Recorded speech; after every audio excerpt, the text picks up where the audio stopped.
अस्सलामुअलैकुम।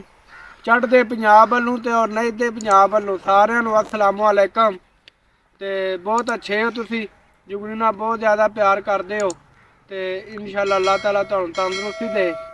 ਮੈਂ ਆਪਣੇ ਭਰਾਵਾਂ ਨੂੰ ਅੱਜ ਇੱਕ ਹੋਰ ਗੱਲ ਸੁਣਾ ਰਿਹਾ ਆਪਣੇ ਮੁਹੱਲੇ ਵਾਲੀ। ਉਹ ਜਨਾਬ ਉਹ ਗੱਲ ਇਸ ਤਰ੍ਹਾਂ ਦੀ ਏ, ਸਾਡੀ ਗਲੀ ਦਾ ਸੀ ਇੱਕ ਬੰਦਾ। ਅੱਛਾ ਉਹ ਜਨਾਬ ਜਦੋਂ ਘਰੋਂ ਨਿਕਲਦਾ ਸੀ ਨਾ, ਉਹ ਨਾ ਬਾਲਾਂ ਨੂੰ ਠੱਗਦਾ ਰਹਿੰਦਾ।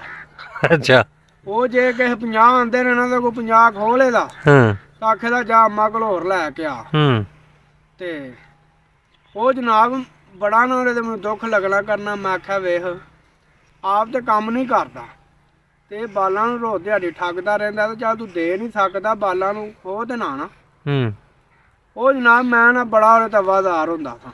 ਅੱਛਾ ਤੇ ਵਿਹਲਾ ਬੰਦਾ ਲਫੰਡਰ, ਕਦੀ ਉਹ ਚੌਂਕੇ ਖਲੋਰੋ ਤੇ ਕਦੀ ਉਸ ਚੌਂਕੇ ਖਲੋਰੋ। ਹਾਂ ਮੈਂ ਕਿਤੇ ਨੂੰ ਆਖਿਆ ਮੈਂ ਕਿਹਾ ਯਾਰ ਗੱਲ ਸੁਣ, ਤੂੰ ਕੰਮ ਸ਼ਮ ਕਰਿਆ ਕਰ, ਬਾਲਾਂ ਕੋ ਨਾ ਪੈਸੇ ਖੋਇਆ ਕਰ। ਹਾਂ ਉਹ ਜਨਾਬ ਮੇਰੀ ਗੱਲ ਦਾ ਇੰਨਾ ਗੁੱਸਾ ਖਾ ਗਿਆ।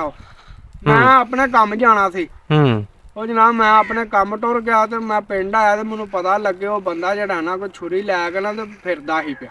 ਅੱਛਾ ਮੈਂ ਕਿਉਂ? ਇਹ ਉਹਨੇ ਮੈਨੂੰ ਆਖਿਆ ਕਿਉਂ ਮੈਂ ਉਹਨੂੰ ਮਾਰਨੀ। ਅੱਛਾ ਕੰਮ ਤੇ ਕਿਉਂ ਆਂਦਾ ਜਾਇਆ ਕਰ? ਕੰਮ ਤੇ ਆਉਂਦਾ ਕਿਉਂ ਜਾ। ਹਾਂ ਉਹ ਮੈਨੂੰ ਨਾ ਬੜਾ ਉਸ ਬੰਦੇ ਦੇ ਵੱਟ ਚੜਿਆ। ਮੈਂ ਕਿਹਾ ਉਹ ਤੂੰ ਨਾ ਪਾਕਿਸਤਾਨ ਨਹੀਂ ਰਹਿ ਲਗਾ, ਤੂੰ ਬਾਹਰ ਹੀ ਜਾਏਗਾ। ਅੱਛਾ ਉਹ ਜਨਾਬ ਮੈਂ ਫਿਰ ਇਸ ਤਰ੍ਹਾਂ ਕੀਤਾ, ਮੁੰਡੇ ਜਿਹੜੇ ਨਾ ਹਾਂ ਕੋਈ 3-4 ਇਕੱਠੇ ਕਰ ਲਏ।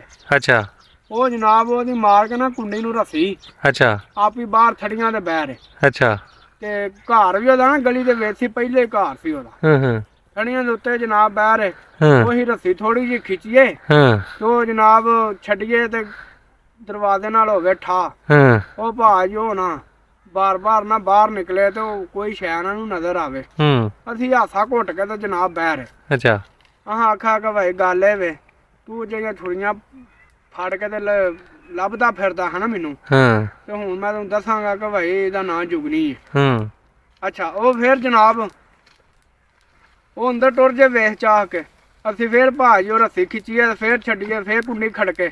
ਅੱਛਾ ਉਹ ਜਨਾਬ ਬਸ ਹੁਣ ਉਹਦੇ ਨਾਲ ਨਾ ਕੋਈ 10-12 ਵਾਰੀ ਨਾ ਇੰਝ ਹੀ ਕੀਤਾ। ਹਾਂ ਇੱਕ ਦਿਨ ਜਨਾਬ ਨਾ ਇੱਟ ਲੈ ਕੇ ਤੇ ਕੋਠੇ ਤੇ ਖਲੋ ਰਿਹਾ, ਅੱਛਾ ਬਨੇਰੇ ਦੇ ਨਾਲ ਨਾ ਲੁੱਕ ਕੇ ਖਲੋਤਾ ਹੈ। ਹਾਂ ਤੇ ਮੈਂ ਵੇਖਣਾ ਕਿ ਕਿਹੜਾ ਫਟੋਫਟ ਕੁੰਡੀ ਖੜਕਾ ਕੇ ਤੇ ਸਾਈਡ ਤੇ ਹੋ ਜਾਂਦਾ। ਹਾਂ ਉਹ ਜਨਾਬ ਆਖਿਆ ਜਾ ਖਲੋਤਾ ਤੇ ਹੈ ਵੇ। ਤੇ ਹੁਣ ਫਿਰ ਰੱਸੀ ਖਿੱਚੀ, ਫਿਰ ਛੱਡੀ। ਹਾਂ ਉਹ ਜਨਾਬ ਬੰਦਾ ਡਰ ਗਿਆ। ਅੱਛਾ ਉਹ ਕਹਿੰਦਾ ਜਿੰਨ ਵੜ ਕੇ ਨਾ ਅੱਗੋਂ ਹੀ ਸਵੇਰੇ ਸ਼ਬਰਾਤ। ਅੱਛਾ ਆਖਿਆ ਮੁੰਡਿਆਂ ਨੂੰ, ਮੈਂ ਆਖਿਆ ਮੈਂ ਸਵੇਰੇ ਵੀ ਸ਼ਬਰਾਤ ਤੇ ਮਜ਼ਾ ਹੋਰ ਆਉਣਾ। ਹਾਂ ਉਹ ਉਹਨਾਂ ਦੇ ਘਰ ਦੇ ਨਾ ਪਿਛਲੀ ਸਾਈਡ ਤੋਂ ਅੱਛਾ ਗਲੀ ਨਿਕਲਦੀ ਸੀ ਪਤਲੀ ਜਿਹੀ, ਅੱਛਾ ਉਦੋਂ ਬੰਦਾ ਆਰਾਮ ਸਕੂਨ ਨਾਲ ਚੜ ਜਾਂਦਾ ਸੀ। ਹਾਂ ਹਾਂ ਉਹ ਜਨਾਬ ਮੈਂ ਇਸ ਤਰ੍ਹਾਂ ਕੀਤਾ, ਪਟਾਸ ਫੜੀ ਉਹਦੇ ਵਿੱਚ ਭਾਜੀ ਜਿਹੜਾ ਕੋ ਹੁੰਦੀ ਅਦਰਕ। ਅੱਛਾ ਉਹ ਭਾਜੀ ਮੈਂ ਚੰਗੀ ਫੁੱਲ ਅਦਰਕ ਗੰਧਕ। ਅੱਛਾ ਉਹ ਗੰਧਕ ਨਾ ਭਾਜੀ ਮੈਂ ਨਾ ਫੁੱਲ ਕਰ ਲਈ। ਮੈਨੂੰ ਇਹ ਨਹੀਂ ਸਮਝ ਆਉਂਦੀ ਤੂੰ ਆਪਣੀ ਬੇਇੱਜ਼ਤੀ ਕਰਾਨਾ ਪਿਆ ਉਹਦੀ। ਉਹ ਯਾਰ ਚਲੋ ਕੋਈ ਨਹੀਂ, ਮੈਂ ਸ਼ੁਗਲੀ ਬੰਦਾ ਵਾਂ। ਅੱਛਾ ਤੇ ਉਹ ਭਾਈ ਗੰਧਕ ਜਿਹੜੀ ਹੈ ਨਾ, ਅੱਛਾ ਉਹ ਮੈਂ ਭਾਈ ਪਟਾਸ ਜਿਹੜੀ ਫੁੱਲ ਕਰ ਲਈ। ਅੱਛਾ ਕਰਕੇ ਭਾਈ ਮੈਂ ਨਾ ਪੋਲਾ ਦੇ ਕੋਠੇ ਤੇ ਚੜਿਆ। ਹੂੰ ਕੋਠੇ ਤੇ ਚੜ ਕੇ ਪੋਲਾ ਤੇ ਮੈਂ ਵਿਹੜੇ ਚ ਆਇਆ। ਅੱਛਾ ਅੰਦਰੋਂ ਭਾਜੀ ਕੁੰਡੀ ਮਾਰ ਕੇ ਤੇ ਲੰਮਾ ਪਿਆ ਸੀ। ਅੱਛਾ ਮੈਂ ਜਨਾਬ ਗੱਲ ਇਹ ਮੈਂ ਨਾ ਲਿਆ ਕੇ ਨਾ ਪਿੱਛੋਂ ਦੀ ਅੱਜ ਪਟਾਸ ਸਰੀਆ ਪਟਾਸ ਸੀ ਚੰਗੀ ਵੱਡੀ। ਹਾਂ ਹਾਂ ਮੈਂ ਭਾਈ ਪਿੱਛੋਂ ਲਿਆ ਕੇ ਮੈਂ ਜ਼ੋਰ ਦੀ ਕੀਤੀ ਆ ਕਿ ਡੜਲ। ਉਹ ਅੱਗੇ ਕੋਈ ਬੈੱਡ ਦੇ ਨੁੱਕਰ ਤੇ ਲੰਮਾ ਪਿਆ ਸੀ। ਹਾਂ ਉਹ ਅੰਦਰ ਦੀ ਕੁੰਡੀ ਵੀ ਲੈ ਗਈ ਤੇ ਆਪੇ ਵੀ ਥੱਲੇ ਜਾ ਪਿਆ। ਅੱਛਾ ਉਹ ਜਨਾਬ ਮੈਂ ਉਹ ਤੋਂ ਵੇ ਸ਼ੂਟਰ ਭੱਜਿਆ ਥੱਲੇ। ਹਾਂ ਤੇ ਮੈਂ ਅਸੀਂ ਪੰਜ ਮੁੰਡਿਆਂ ਨੂੰ ਆਖਿਆ ਮੈਂ ਫਟੋਫਟ ਗਾਇਬ ਹੋ ਜਾ। ਹੂੰ ਉਹ ਜਨਾਬ ਫਟੋਫਟ ਗਾਇਬ ਹੋ ਗਏ। ਹਾਂ ਤੇ ਅੱਗੋਂ ਨਾ ਸਵੇਰੇ ਦਿਨ ਚੜਿਆ ਫੇਰ। ਅੱਛਾ ਉਹ ਜਨਾਬ ਬੰਦਾ ਜਿਹੜਾ ਨਾ ਆਇਆ ਦੁਕਾਨ ਤੇ, ਹੂੰ ਉਹ ਨਾ ਮੈਨੂੰ ਆਂਦਾ ਤੂੰ ਕੀ ਮੇਰੇ ਵੱਲੋਂ ਘੂਰੀਆਂ ਪਾ ਵੇਨਾ।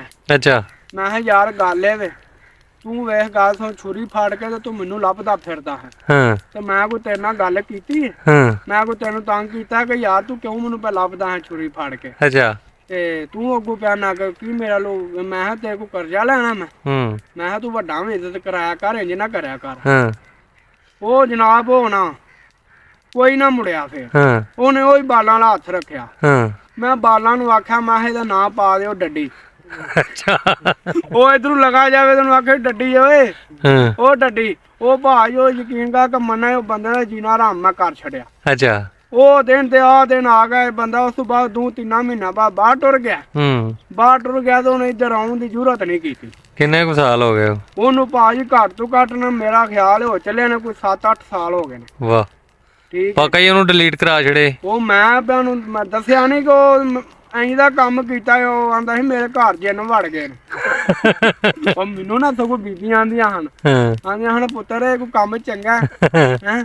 ਮੈਂ ਕਿਹਾ ਵੇਖੋ ਗੱਲ ਇਹ ਵੇ ਤੁਸੀਂ ਪੈਸੇ ਦੇ ਕੇ ਖਿਲਾਉਂਦੇ ਹੋ ਬੱਚਿਆਂ ਨੂੰ, ਇਹ ਅੱਗੋਂ ਉਹਨਾਂ ਕੋਲ ਲੈ ਲੈਂਦਾ, ਅੱਗੋਂ ਆਂਦਾ ਜਾਓ ਮਾਂ ਕੋਲ ਹੋਰ ਲਿਆਓ। ਤੇ ਮੈਂ ਕਿਹਾ ਮਾੜੀ ਗੱਲ ਹੈ ਕੋਈ ਲੂਲਾ ਲੰਗੜਾ ਕੰਮ ਕਰੇ ਹਾਂ। ਤੇ ਉਹ ਫਿਰ ਇਹਦਾ ਹੱਲ ਇਹ ਸੋਚਿਆ ਤੇ ਫਿਰ ਤਾਂ ਵਾਸਤੇ ਕਿ ਬੰਦੇ ਦਾ ਪੁੱਤਰ ਬਣ ਜੇ, ਨਾ ਬਣਿਆ ਤੇ ਫਿਰ ਇੱਥੋਂ ਪਿੰਡ ਛੱਡ ਕੇ ਬਾਹਰ ਟੁਰ ਜੇਦਾ। ਇਹਨੂੰ ਮੈਂ ਹੁਣ ਘੱਲ ਕੇ ਛੱਡਿਆ ਵੇ। ਤੇ ਜਨਾਬ ਇਹ ਗੱਲ ਸੀ। ਤੇ ਤੁਸੀਂ ਇਹ ਮੇਰੀ ਵੀਡੀਓ ਨੂੰ ਲਾਈਕ ਤੇ ਔਰ ਸ਼ੇਅਰ ਕਰਿਆ ਜੇ, ਆਪਣੇ ਭਰਾਵਾਂ ਨੂੰ ਵੀ ਸ਼ੇਅਰ ਕਰਿਆ ਜੇ ਕਿ ਤਾਂ ਕਿ ਵੇਖ ਕੇ ਮੈਨੂੰ ਲਾਈਕ ਕਰ ਸਕਣ। ਤੇ ਜਨਾਬ ਇਨਸ਼ਾਅੱਲਾ ਤੁਹਾਨੂੰ ਅਸੀਂ ਫਿਰ ਮਿਲਾਂਗੇ। ਤੇ ਔਰ ਚੜ੍ਹਦਾ ਪੰਜਾਬ ਤੇ ਲਹਿੰਦਾ ਪੰਜਾਬ ਦਾ ਮੈਂ ਬਹੁਤ ਜ਼ਿਆਦਾ ਸ਼ੁਕਰਗੁਜ਼ਾਰ ਹਾਂ। ਤੇ ਅਸਲਾਮ ਅਲੈਕਮ, ਇਨਸ਼ਾਅੱਲਾ ਤੁਹਾਨੂੰ ਫਿਰ ਮਿਲਾਂਗੇ।